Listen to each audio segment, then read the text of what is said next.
Radhe Radhe everyone. मेरे channel Nancy Shubham official में आप सभी लोगों का बहुत बहुत स्वागत है। आज की वीडियो में मैं आपको कामिका एकादशी व्रत की कथा सुनाऊंगी। कल यानी 13 जुलाई दिन गुरुवार को कामिका एकादशी व्रत है। कथा शुरू करने से पहले मैं आपको एक बात और बताना चाहूंगी दोस्तों।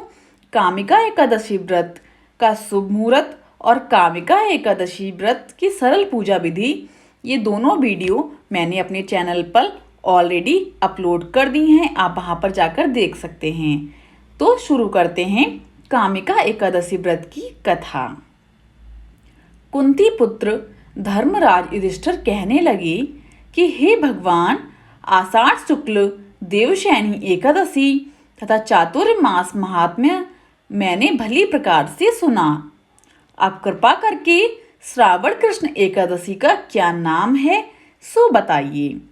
श्री कृष्ण भगवान कहने लगे कि हे युधिष्ठिर, इस एकादशी की कथा एक समय स्वयं ब्रह्मा जी ने देवर्षि नारद से कही थी। वही मैं तुमसे कहता हूँ।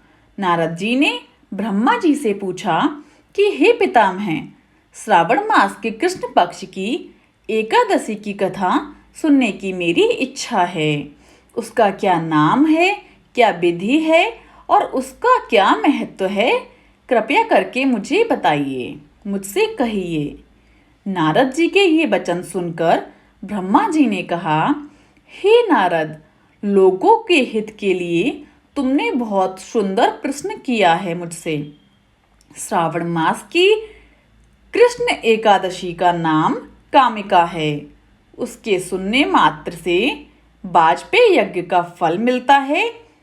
इस दिन शंख चक्र गदाधारी विष्णु भगवान का पूजन होता है, जिनके नाम से श्रीधर, हरि, विष्णु, माधव, मधुसूदन है। उनकी पूजा करने से जो फल मिलता है सो सुनो।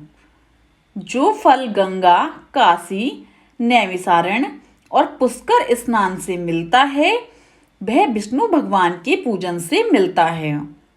जो फल सूर्य व चंद्र ग्रहण पर कुरुक्षेत्र और काशी में स्नान करने से, समुद्र, वन सहित पृथ्वी दान करने से, सिंह राशि के बृहस्पति में, गोदावरी और गंडकी नदी में स्नान से भी प्राप्त नहीं होता, वह भगवान विष्णु के पूजन से मिलता है।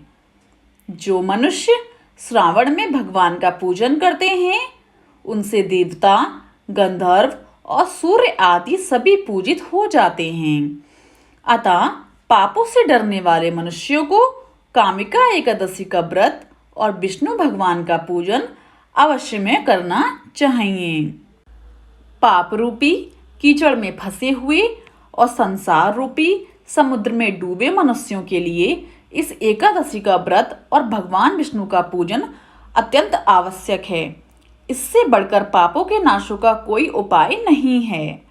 हे नारद, स्वयं भगवान ने यही कहा है कि कामिका व्रत से जीव कुयोनि को प्राप्त नहीं होता। जो मनुष्य इस एकादशी के दिन भक्ति पूर्वक तुलसी दल भगवान विष्णु को अर्पण करते हैं, वे इस संसार के समस्त पापों से दूर रहते हैं। विष्णु भगवान रत्न, मोती, मणि तथा आभूषण आदि से इतने प्रसन्न नहीं होते जितने तुलसी दल से होते हैं। तुलसी दल पूजन का फल 4 भार चांदी और 1 भार स्वर्ण के दान के बराबर होता है। हे नारद, मैं स्वयं भगवान की अति प्रिय तुलसी को सदैव नमस्कार करता हूँ। तुलसी के पौधे को सींचने से मनुष्य की सब यातनाएं नष्ट हो जाती हैं। दर्शन मात्र से सब पाप नष्ट हो जाते हैं और स्पर्श से मनुष्य पवित्र हो जाता है। कामिका एकादशी की रात्रि को दीपदान तथा जागरण के फल का महात्म्य चित्रगुप्त भी नहीं कह सकते।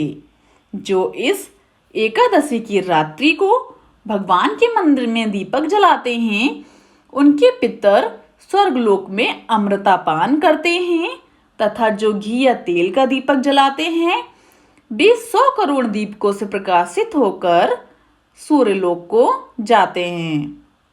ब्रह्मा जी कहते हैं, हे नारद, ब्रह्महत्या तथा भ्रूण हत्या आदि पापों को नष्ट करने वाली इस कामिका एकादशी का व्रत मनुष्य को यत्न के साथ करना चाहिए। कामिका एकादशी के व्रत का महत्व श्रद्धा से सुनने और पढ़ने वाला मनुष्य सभी पापों से मुक्त होकर विष्णु लोक को जाता है। तो दोस्तों, ये थी हमारी कामिका एकादशी व्रत की कथा। अगर आपको मेरा ये वीडियो पसंद आया हो, आपके लिए ये कथा थोड़ी सी भी यूज़फुल रही हो, तो मेरे चैनल को लाइक, शेयर एंड सब्सक्राइब ज़रूर कीजिएगा and also press the bell icon, ताकि मेरी कोई भी वीडियो आए आपको नोटिफिकेशन तुरंत मिल जाए। राधे राधे एवरीवन।